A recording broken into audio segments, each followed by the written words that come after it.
Hi, you're listening to Unbuckle Your Fears. I'm Megan Barrow, and I'm a lived experience speaker and advisor sharing my story and experiences of agoraphobia, anxiety, panic, and phobic disorders, depression, suicide, and complex trauma. This episode is part 2 on my agoraphobia recovery. But before I begin, just want to do a bit of housekeeping. First, I'd like to acknowledge the Wurundjeri people as the traditional owners of the land I'm coming from today, which is Melbourne, Australia. And I'd love if you could help support my advocacy and podcast. Subscribe on your favourite podcast platform and give me a rating. And you can also follow me on Instagram at Unbuckle Your Fears. That's where I mainly post on my mental health. And if you want to check out any other information, you can head to my website, unbuckleyourfears.com. I'll pop the details in the description. That website might change over time. So if you're listening to me in the future, I will make sure that I redirect this URL if it does change. So let's get started. So if you checked out episode 3, I talked about my agoraphobia recovery treatment and journey. I've got no other better word than journey. I don't necessarily love the word journey, but you get the gist. But I talked about the period which was probably 1995 through to about the year 2000. So it was 5 years. And it was that period of agoraphobia. I didn't do a lot of detail on that, and I might do a separate podcast on that if that's helpful. Let me think about it, or please give me some feedback if you'd like to hear more on that. But it was mainly about how I went from being housebound, completely housebound, to the point that I was couchbound in reality, to working independently. And I had bought an apartment and was living on my own. So I was really living independently. Now, in that episode, I talked that I would separate my recovery into 2 parts because in 2000, I was working and living independently. I was going out and socializing. I was single. I was going on a few dates here and there. But in reality, even though I described myself as agoraphobic free, I really wasn't. And that was mainly because I defined agoraphobia as being housebound. So from where I'd come, I was doing incredible. And it was a really exciting time of my life. So in the last episode, I also mentioned that recovery and facing the fears of agoraphobia or any phobia is terrifying, and that there's no easy way out, and that I'll reiterate that the hardest thing I have to tell people when they ask me, what are your tips, is that I have to say, be prepared that it's difficult, it's terrifying. But I always want to caveat that with it's worth it, it's exhilarating. And this time of my life, I was so proud of myself and so happy. And I was really grateful and enjoying life. But in retrospect, and I did know it at the time, I had major limitations. So I was working quite close to where I lived. At that point in 2000, I actually could walk to my job. Now, I didn't design that deliberately, but I was probably about, I'm hopeless with distance, but probably 10 Ks from where I had been living with my mum, and it was an area I knew quite well. So for those in Melbourne that understand, if this is helpful, For those outside of Melbourne, it won't mean anything, but I sort of grew up in Surrey Hills. We then had to move to Blackburn North, and then I ended up in Hawthorn. And I was working in Hawthorn at a major, well-known private school. But most of my activity stayed within the precinct that I knew. So I really wasn't travelling much more than my safety zones to my mum, to my workplace, and some shops and major shopping strips in that area. If I needed to go elsewhere, it was very much dependent on someone driving me. I was actually going out a bit. Like I would meet my sister worked in the city, and she is a social butterfly, and she would invite me in to come and meet her and her workmates after hours on a Friday night. I'd go in and have some drinks and have some fun. And my sister was actually really good at encouraging me to get out at night. I think I did in the last episode that I was socialising a lot with my work colleagues. When I moved into my second job, that kind of culture because it was also a private school probably, it was just a different demographic, so we weren't necessarily going out as much.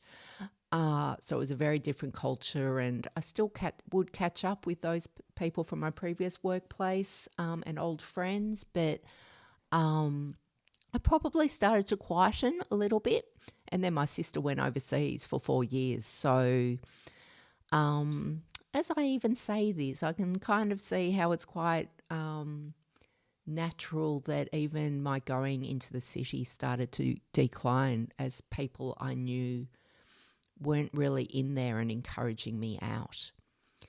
So there was an incident when I was driving to my mum's place one day where I had a major panic attack, which really freaked me out and jittered my driving. My driving had really, I'd really done well with my driving. I was feeling really confident driving and sort of expanding the comfort zones a little bit, even though I was still quite in those, let's inverted commas, safety areas. But other than that, I was doing quite well. But as I say, keeping within areas that I felt comfortable with. Hey, I'd come from housebound agoraphobia. Living independently was massive. So, hey, I was doing pretty well. So when I moved into my third job, and again, so you can sort of, I've got this image, I'm very visual, everything. I don't know if that's also trauma. I have very visual reactions. So in my brain, I've got this image of, I want to look for another job. I've got the paper out. In those days, so we're looking at 2001 probably. We're doing papers really at that point, even though the internet's sort of becoming a beast. But I have to look for jobs that are in my area. I very much know that the thought of travelling into the city is a bit much for me at this point. I still see it as a goal, but at this point I'm like, let's try and find another job not too far away, which I did. So that was all going well until it wasn't. So in this workplace, I encountered my first bout of bullying in the workplace.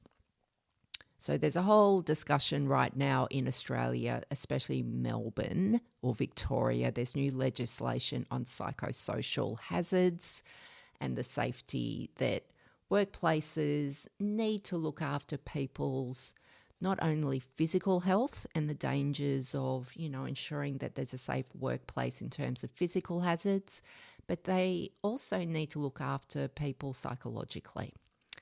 Now, let's just say this place would have failed.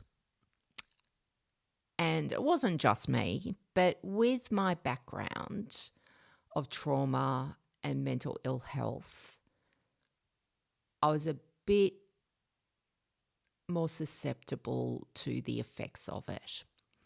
And what's really interesting, again in the previous episode, in episode 3, I discussed that I did a working group before I start, in between the agoraphobia, my treatment with my psychiatrist and my first job. I did this little work course, for better want of a word, just a short-term sort of course, workshop.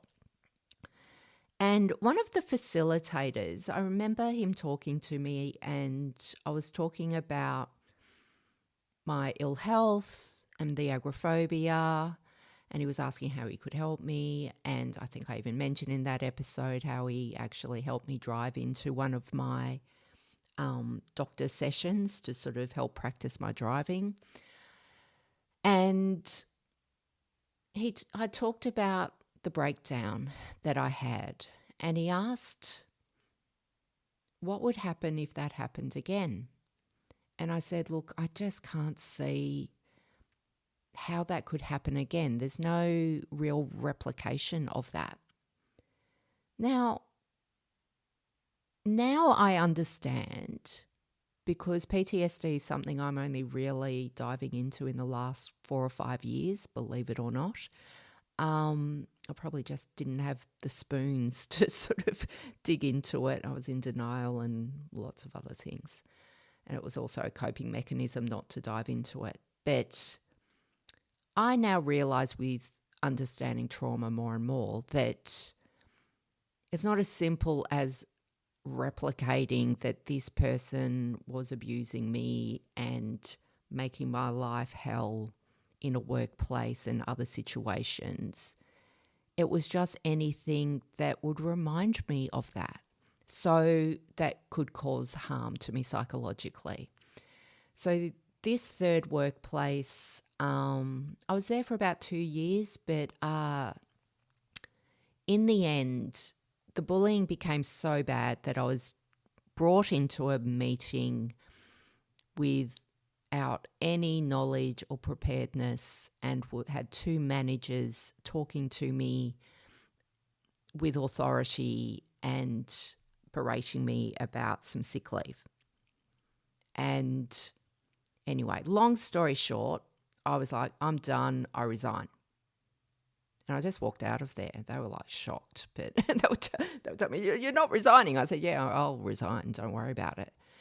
So I walked out, but what happened there is that it just opened a seed of major anxiety. So what was happening even before that is, with the bullying, and there was a new manager who'd started who was just horrible.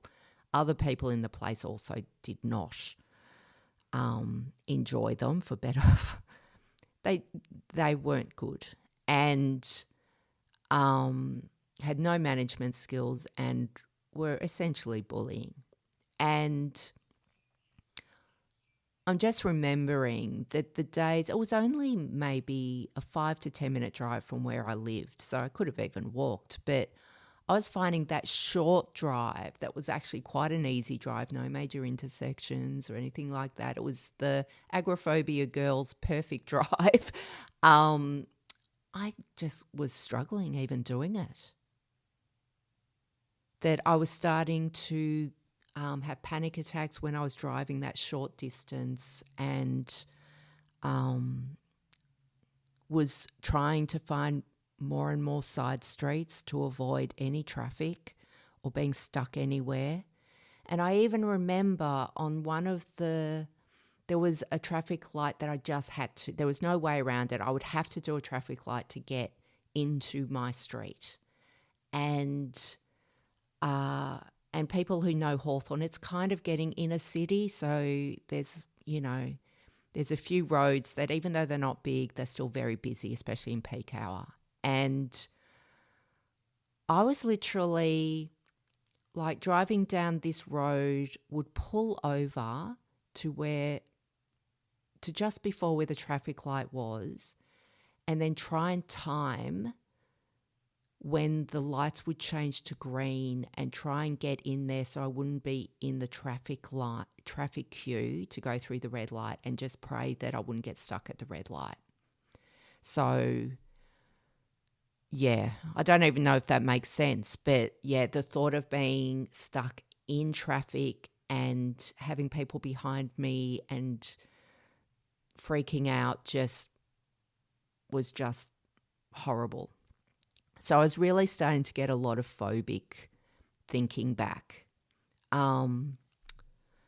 So after leaving this job, I got another job quite quickly. I never struggled getting jobs, and I never really struggled with interviews even. So I got another job. It was further away, but still not going into the city. It was still sort of still in my kind of area. It was probably a 20-minute drive. I started there. They were lovely, but they were also at a time, strangely, I got this job and there was all these redundancies around me. So they were wanting people to, they had cash flow problems. It was a big organisation. It was a public government organisation. And I'm like, why did you hire me? And now you're like, literally everyone in my department left. Like, I was like, why did you hire when you needed to get rid of people? But by the by, so it was actually a very stressful environment. But the people, it was a small team in this organisation that I worked with. They were lovely they were amazing. So, but what I was finding is that drive to and from was just terrifying. So I felt like I was starting to go backwards a bit, and it was really terrifying me. But I kept hustling. The thought of going back to agoraphobia was a no-go. I just couldn't do it. I thought if I go back, I don't know how I'll do it again. It's almost like I know how hard it is to recover. I just can't do that again. And my heart goes out to people because I know there are people that tap in and out of housebound agoraphobia, and I get it. It's just horrible. But so I really just white knuckled going into this job every day. Now, there were obviously some sick days in there. I'd just be too exhausted some days. But with this exhaustion meant that other areas of my life also started to get worse.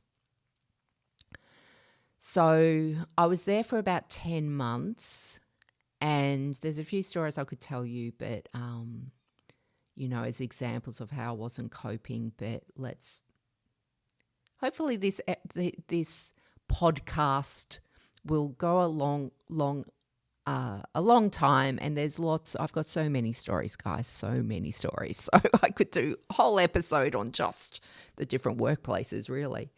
But long story short, the role ended up being made redundant, but I was quite happy to leave. I wasn't loving the work itself, and the timing was they were going to move into the city. So they were closing down this suburban office because of their cash flow problems and bring everyone into the main city office. And I was like, I don't know that I'm going to be able to do it.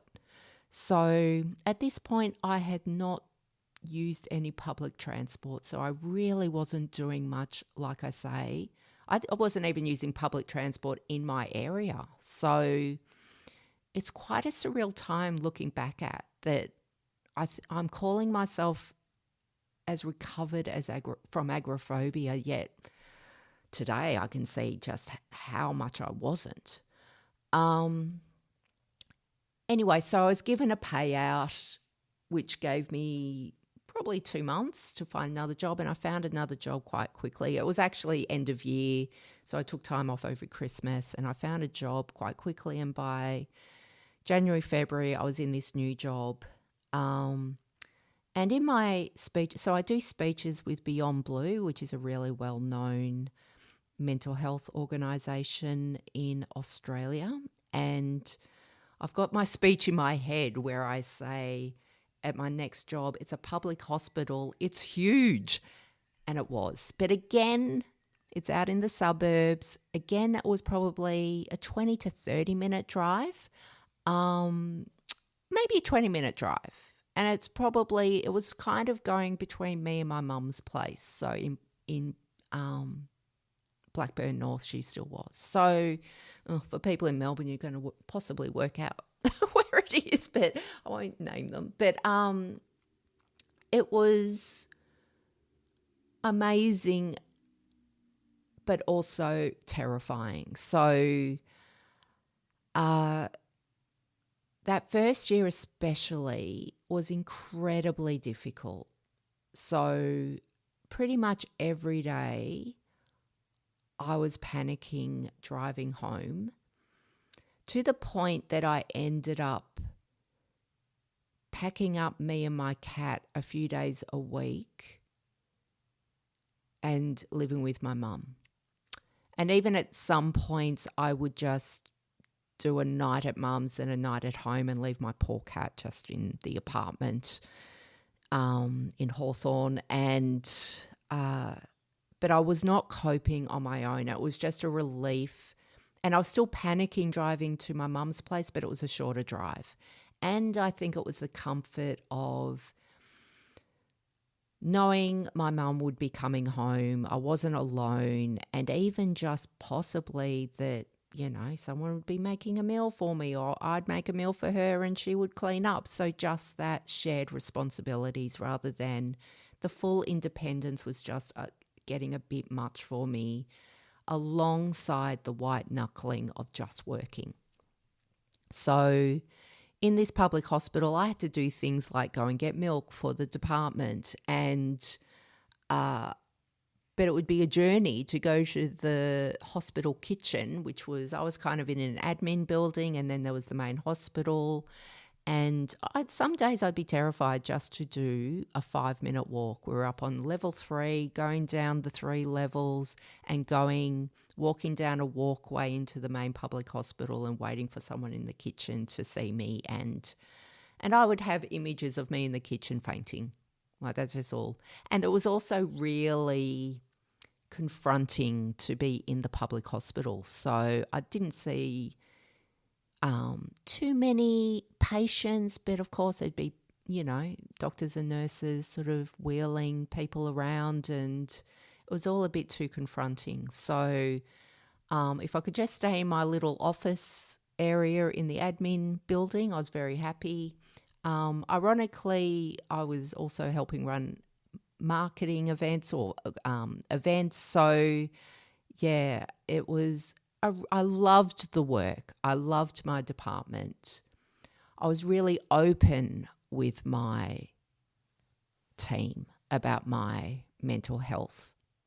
And that's something I haven't really talked about, that I was in all the jobs up to this point, actually. So, and again, there was good, bad, and horrible regarding that. Again, another episode, I think. I think that's a whole other topic. But in that time frame, in this first year at this job, I decided that I would sell my apartment and buy somewhere else. I was kind of over this apartment. I knew I had probably made a nice little profit. Real estate in Australia at that time was going ridiculously well, as it still is. So I'd got in, even though I felt high at the time, I had got in kind of at the right time and decided to sell and find something a bit bigger in a different area. So now whether strategically, so again, let's be honest, my agoraphobia and my phobic thinking definitely determined the areas I was going to look at. I needed to feel comfortable. I needed it to be an easy distance from where I was working. I needed it to be an easy distance from my mum so I could still visit her. I just needed to feel comfortable. So I did find a place I'm still at 3 years later. So, yep, I found a place, a 2-bedroom, but of course, what do they say? Some of the most stressful things you can do is moving and selling. So, yeah, that was a pretty stressful time. So, and I'm on my own. So, and only my mum was in Australia. All my other family was overseas at the time. So I really didn't have a lot of support. I had a really great friend at the time who was great support. But yeah, obviously doing an auction, and then that did well, and then trying to find a place and marrying up, moving in, moving out, and all those sort of things. So, but it all worked out, and I settled into this new place. And what was great for me is that I no longer had to drive to my work. I could actually walk. So I did not just buy because of that. It's actually a beautiful place. Like I said, I'm still here. So, but that certainly helped ease my huge anxiety and panic working at this place. So I started to settle in. I started to get confident at my work. It was actually quite a not complicated role, but there was a lot to it, and I had no handover of any sort. And no one there knew anything about what the previous person had done. So I was really starting to step into marketing at this point. It was still like considered an admin role, but I was definitely progressing my career. And that place was even great that they encouraged me to go off and get sort of trained. I went off and did a diploma in marketing, and it started with doing a free Cert 4 within the hospital. So, obviously I killed it with those things. So just because my work, my experience. So it was great. Again, I will say until it wasn't. So, and it wasn't necessarily them. In my 5th year, and again, I have my speech in my head where I say I just notice regular sadness coming into my life. So, and it'd probably been creeping a while, and it was definitely a time, even though I was feeling more confident in the workplace, my independence really over the last 5 years had really decreased to the point that even when I was still in the apartment, that I would put the alarm on a Sunday to get up around 6:30 a.m. to go shopping at the supermarket when I knew it would be like so quiet. So I was avoiding anything that might produce a phobic response. So crowds, queues, traffic, anything where I felt like I might be stuck and have a panic attack. So I was doing my utmost to avoid panic attacks again. So I'm really getting back into that agoraphobic mindset. It's just that I'm not lying on a couch. And at this point, I don't necessarily think I'm going to have a heart attack and die, but I still think something bad's going to happen, even if it is just a panic attack. But, you have all those what-if thoughts. So all that CBT training, all that exposure therapy. And at this point, I was only seeing that amazing psychiatrist maybe twice a year to do my script refills. And good question when I'm sure you're asking, but why? Why didn't you go back and see him? And I think I was so terrified of the reality I was going backwards, I couldn't even articulate it to anyone. So I was just masking up to myself and the world that I was still free of agoraphobia, even though all the signs were there that I was going backwards drastically. So at this hospital, I even remember there was some amazing, I just stuffed up any social networking. There was some people in another department that would say, hey, do you want to go out? Like we'd sort of chat in the corridor, and she'd be like, I'm going out with some friends. Do you want to join us? And I would just say, no, I'm busy. I had nothing on. And of course, when you say no a few times, people think you don't want to. And I didn't explain why I wasn't doing these things. The department I was with, most of my colleagues were married with kids, a little bit older or a lot older.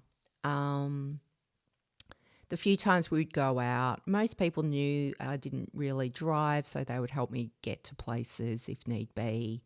But most of our socialising would be lunches, not far from where we were, so we'd tend to sort of walk up somewhere. So, in between a lunch break or whatever. So, but yeah, I was starting to feel real sadness come in, and I just have image of me sort of washing the dishes and bawling my eyes out, just thinking about stuff, revisiting the past, probably a lot of trauma sitting there. But what was happening is I was just starting to not cope at work as well. So I would sort of break down a bit more easily. Well, break down like I wasn't normally breaking down. So I ended up thinking, right, I need to go and see my GP, and maybe it's time to see that old psychologist who I hadn't seen in, 10 years. So I wasn't thinking to go and see my doctor, my psychiatrist. So I went to my GP. So at this point, I've been seeing her for about 10 years as well. And I said, oh, look, I think I'm sort of heading towards a bit of depression. I think maybe if I go and see that old psych, if you can give me a referral, I just want to try and nip this in the bud. And we did the old, I think it's the Q10. I've forgotten what it's called. But she's like, look, let's fill this in. Let's go through some of the symptoms. And she's like, oh, you're depressed. And I broke down. I did not want to hear this. She's like, yeah, you have depression. She's like, right, I don't want to manage this because you've got an amazing psychiatrist. I want you to go make an appointment with your psychiatrist. I'm giving you a week off work. So you're just going to go home. Go and see your doctor. The psychologist, I didn't really say her name. The psychologist is not for you at this point. I want you to see Dr. M. I'm going to call him Dr. M. That's what I call him in my speeches. So got him to see him the next week. I couldn't get in. At this point, I was no longer driving or seeing him independently. My mum would take me. So that's something else I haven't mentioned, that, yeah, for the last 5 years, I'm probably having to coordinate seeing him when my mum could take me. So again, that was sort of probably also a reason I wasn't seeing him regularly. But got in and saw him. I actually started back at work the next Monday and said, look, I need to go and see, I've got an appointment tomorrow, I'll be in late. So here I am, a bit sort of just not thinking about it. Had the week off thinking, okay, everything will be okay. Saw him. I said, oh, look, I think I have depression. My GP thinks I have depression. And he's like, do you? Like, he's just, okay, let me suss this out. Like, he was very good in terms of, let's not diagnose ourselves. Let me let me take over. And again, we did the same K10. I've forgotten what again. But we went through the symptoms. And he didn't even say anything. He looked at it. He's like, right. Oh, no, I think we actually, we talked about it. And I think he must have realised what was happening. And a content warning, and I will put a content warning on the description because I was suicidal.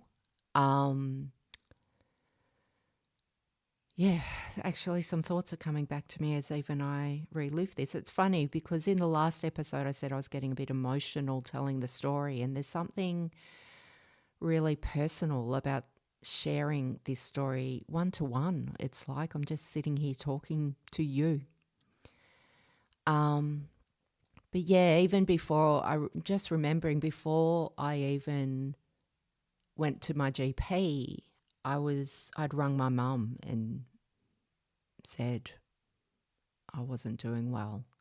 And I can't remember if I articulated that I wanted to end my life, but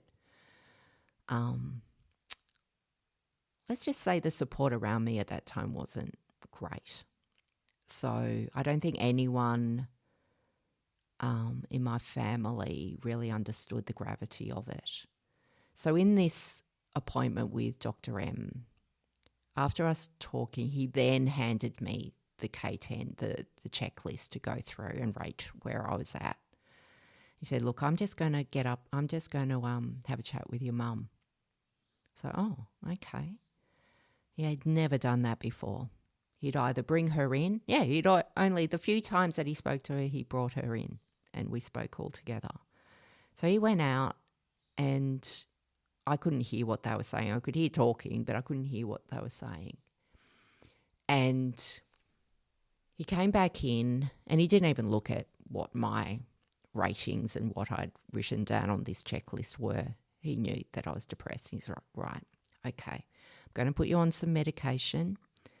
It's going to take, again, his upfront honesty about expectations, just like he had with that original medication when I was agoraphobic.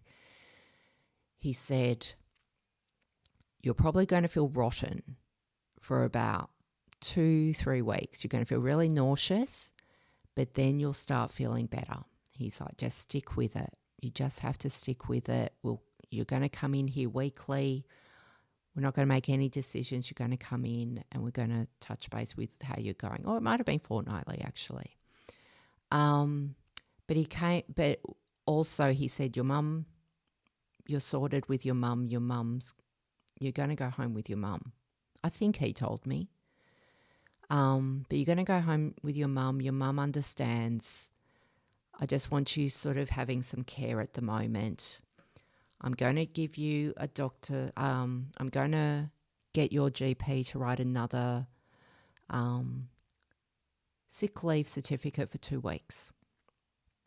Now, there is a point to me telling you all this, so bear with me. So he's like, and from there, I'm just going to play it by ear in terms of when you'll go back to work. So, okay. So I went and spoke to my manager and she knew my mental health background. And I was honest with her.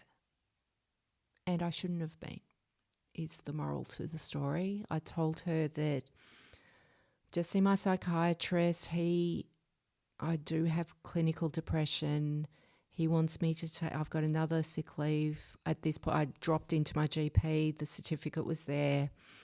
The GP rang me, asked what was happening, asked about the medication. So we talked so that she was on the same page. And I said, he wants you to do the certificate. And that was so it could be private because he knew that if he wrote the certificate, it would look like a mental health issue. He didn't want me saying it was a mental health issue. But me believing that I trust and support from my team, I told the truth. Anyway, gave her the certificate, the manager, and said, look, I'm off for 2 weeks. She said, when will you be back? And I said, he won't tell me. He just said that I have to see him in 2 weeks and then he'll make a decision. So this went on for 6 weeks. So I saw him another 2 times, I think, at least once, obviously. It must have been more often than fortnightly. Whatever it was, I definitely went back a couple of times. What happened was, and I'm not going to go into the depression again. This is early stages of this podcast, guys. So there is so much I want to do in more detail, and these episodes will become a lot shorter because have talked about a lot of other things. But I think the depression warrants a whole other episode. But let's just summarize that.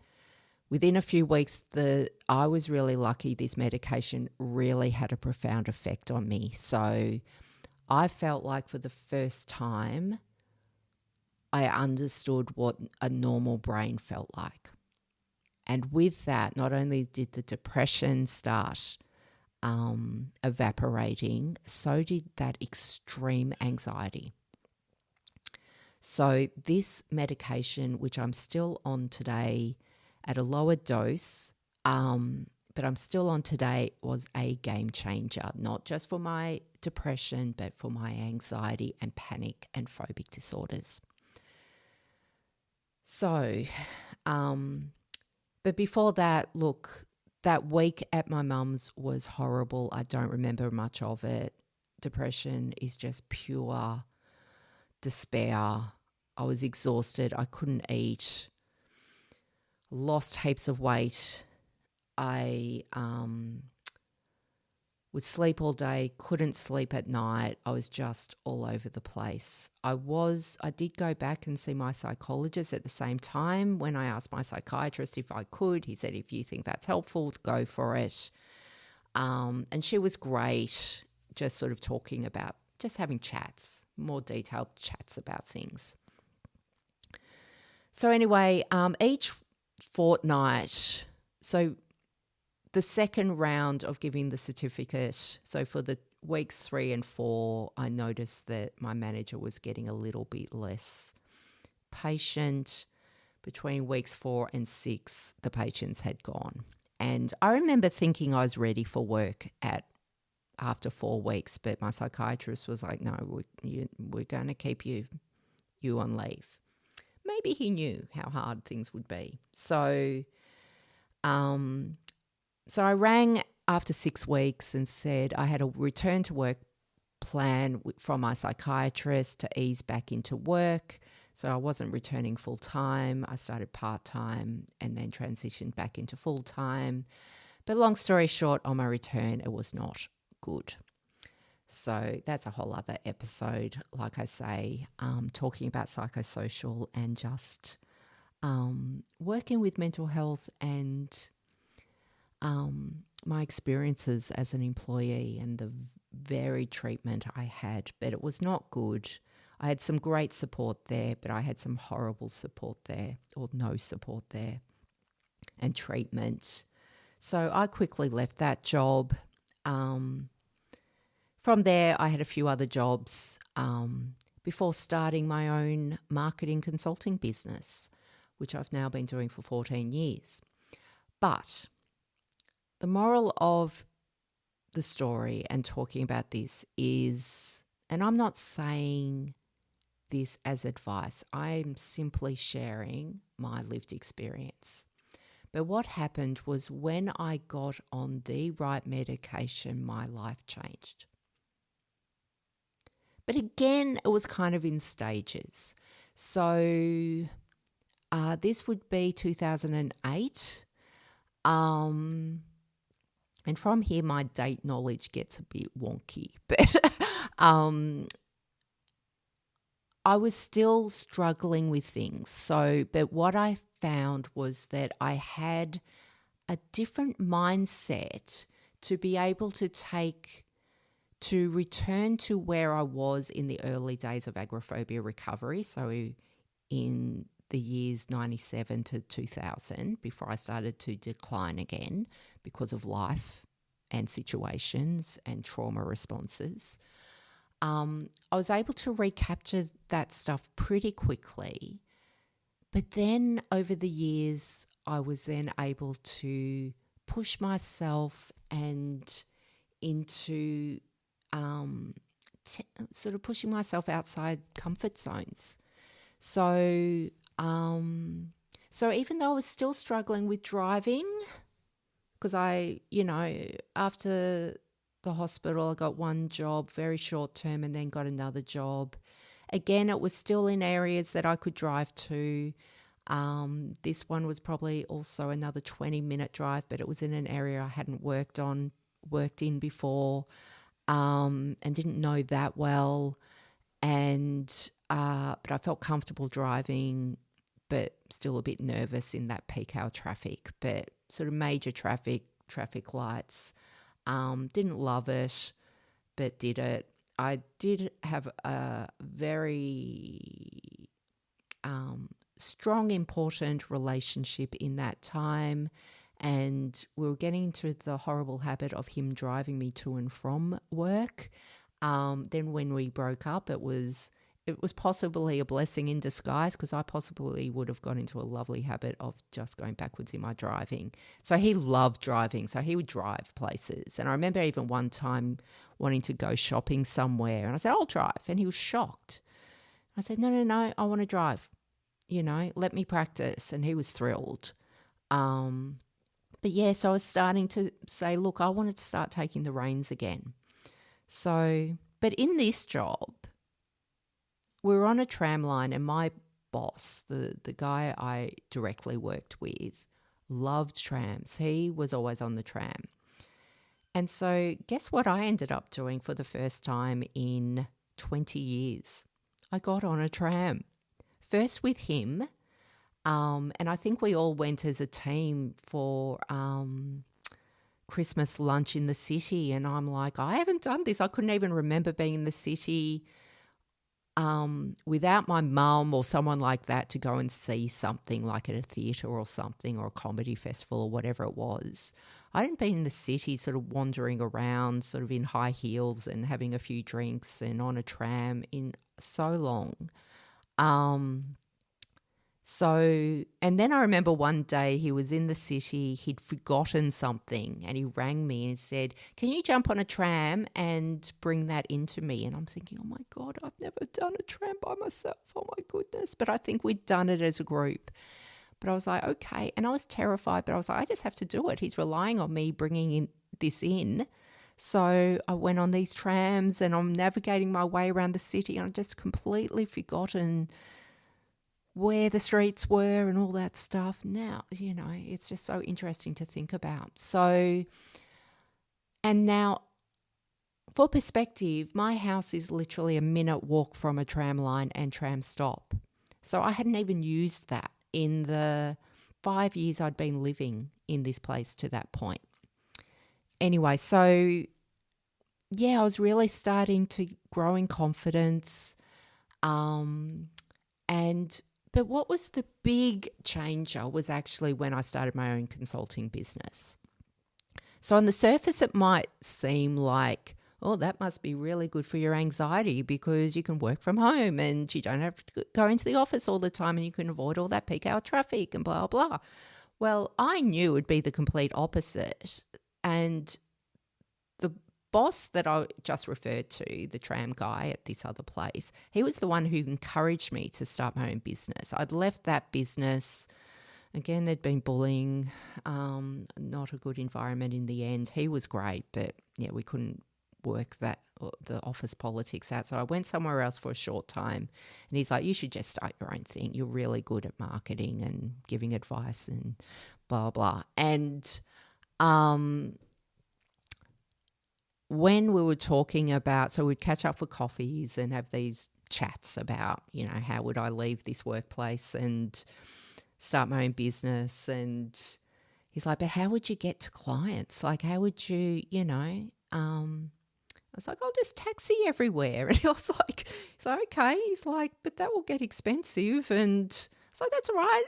Cost of time. I'll work in the taxi and blah, blah. Obviously, that is unrealistic. But what ended up happening is the first year or two of starting my consulting business was incredibly hard, and I avoided a lot. And even though I wanted to do it, I started with no clients. So I wasn't gifted a client list. I didn't leverage off someone else or a business partner or an old boss. The idea was that we would work together, but that didn't pan out because of health issues with him. And I remember being at the 2-year mark, and I was kind of meeting a few people, but it would be really hard. But to do that, I just started to I just had to start traveling on my own, and I was doing a lot of networking sessions and meeting other business owners, and I just had to go out there and meet people. So guess what I ended up doing? I started to tram places, and then a friend loved a train. So we would jump on train to get to places, and I started to become comfortable with that. And I was just sort of pushing past all these areas that I'd avoided for like 10, 15, 20 years. And through doing, it just becomes normal. And I remember sort of rushing off to a tram one day and thinking how I'm no longer thinking about panicking. And then I remember driving to my mum's and at a traffic light, and at one point in that period where things were going bad, I would like work out I would take twice as long to get to my mum's place because I would use every side street possible. And all of a sudden I'm sitting at a traffic light and I'm like, it hasn't occurred to me. It has not occurred to me to panic.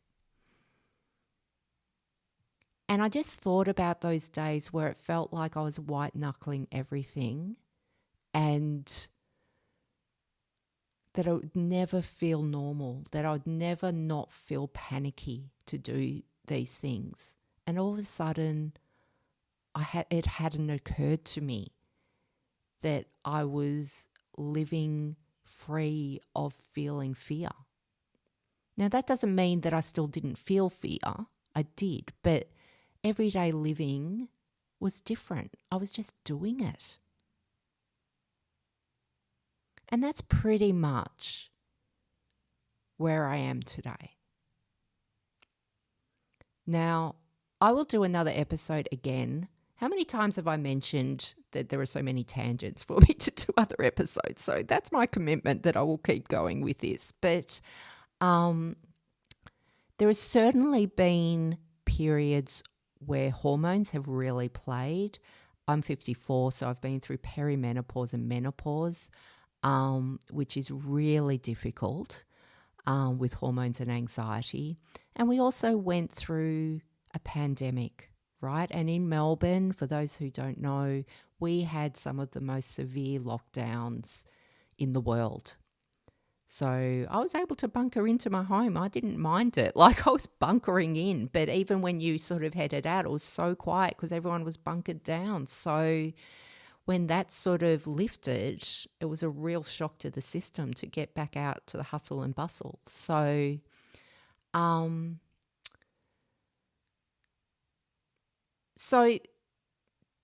the moral to all of this, I guess my key takeaway for you, and there's a lot more detail I could get into, but again, all these stories will come out over time. What I really want you to take away with you, for those that are struggling with panic disorder and agoraphobia or really severe anxiety, I kind of now don't even say I have anxiety disorder because I think the theory on it, people's understanding of it is just not what I live. I have panic disorder and phobic disorder, and I've had anxiety my entire life. So for people that are in that stage where they feel like they have no peace in their life, they may not be able to leave the house. If you are couch bound like I was, or if you're like where I was 15 years ago where you kind of are living but you really got your safety zone, or you can't do some things because of fear, I want you to really take away that my explanation and my story really summarising my agoraphobia recovery has gone over 2 episodes in 2 different stages, and that it's taken decades. There are still things that I can't do. My driving is not great. I don't drive on freeways. Now, I kind of think I'm not going to do it, but you never know. But I'm over even worrying about it at this point. But there are still things that I do and I still get scared by, or I sort of need support systems around me, or I need to tell someone, hey, I might panic here. I probably won't, but all the stuff that a lot of theory says don't do. Well, whatever, dudes, like whatever. So I want you to really understand that when you see me, when you look at my Unbuckle Your Fears posts. And my Instagram posts are very much, I'm not here to, as I've said before, I'm not here to share theory. There's theory everywhere. There's lots of people who do it really well. I'm here to be living proof that you can live with panic disorder and live well. You can live with some phobic responses and still be independent. You can have anxiety and thrive. None of this has to be a barrier to living well, happily, and healthy. Some days are harder than others. Some days are easy. Some days I don't even think about any of it. Some days it's all I think about. But I keep going. That's my motto. Keep going. Day by day. So I want you to have that perspective. Now, it might seem daunting to say, oh my God, I'm starting this and that chick on that Unbuckle Your Fears podcast said it's going to take 20 years. No. That's not what I'm saying. I'm not saying that at all, and everyone's different. What I'm saying is give yourself time and don't expect it to happen in a month, in a year. That just keep going, keep chipping away. Don't give up, keep chipping away. And I'm chipping away myself.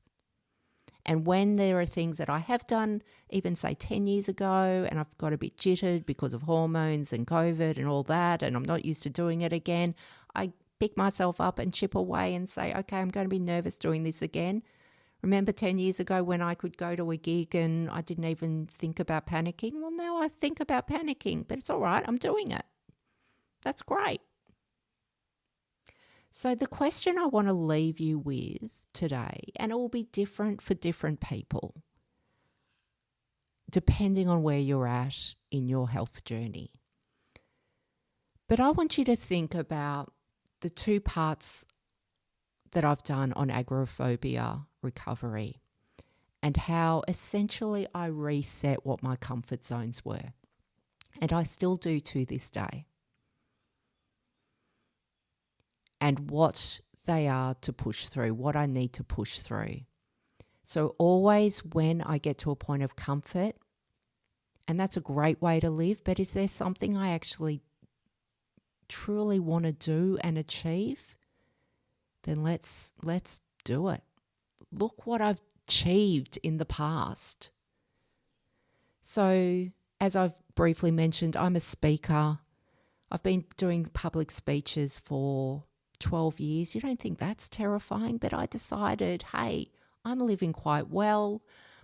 I want to go out there and share my story and help people, save people from the journey I've been on, give people hope that you can live with anxiety and agoraphobia and recover from depression and all those things, and to keep going and push through suicidal thinking, that there are moments in time that you can be well and live well. That was me resetting what I wanted to achieve. So have a think. Where are you at now? Maybe you pushing outside that comfort zone is just your original goal, like what I talked about, what I challenged you with in the last episode. But maybe you're doing really well and you're just listening to this out of interest. But what's something that you wish you were doing? Go and do it. Maybe it's something that should be fun, but you're a bit nervous. Maybe it's a gym class. Maybe it's an art class. Maybe it's going on speed dating. Maybe it's going traveling on your own. What is it? What do you need to do? And I'd sort of encourage you to reset that every now, sort of check in with yourself. Where are you at? Think about your comfort levels and comfort zones, and what could I be doing? What could I be pushing? What's going to give me the jitters? But I'll feel really proud that I've just taken one step towards achieving something different. So I'll leave you with that. Thank you for listening. Again, it's been a very long episode. I hope you've bared with it and enjoy the way I tell my stories. I do want to shout out that even though as I record this live, I have not even promoted what I'm doing at this point. I want sort of to grab a few episodes together before I promote it, but people are finding it and I've had some lovely feedback. I really do treasure feedback and hearing from people, so please do. All the details will be in the description. Please take care. Look out for another episode. I will do another. And take good care of yourself. Again, follow me on at Unbuckle Your Fears. If you've enjoyed it, subscribe so you know when the latest episode drops, and give me a rating. Take care. Bye.